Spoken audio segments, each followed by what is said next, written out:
So here's an silly ratcheting tie down kit. It does come in 4, but for the purpose of the video, I would just be showing you one of them. It does have a working load limit of 3,300 pounds, a brake strength of 9,900 pounds, and the strap itself is 96 inches in length. I personally would be using this to carry materials on the bed of my truck, but it could also serve as a tie down on something as a ramp.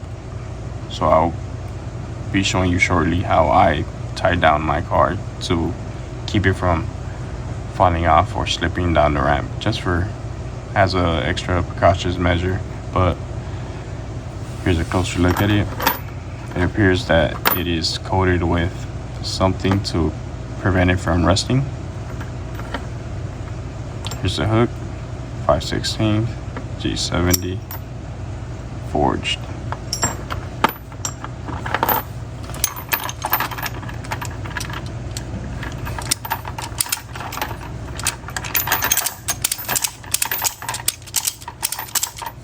And if you want to close it, pull this up and close this.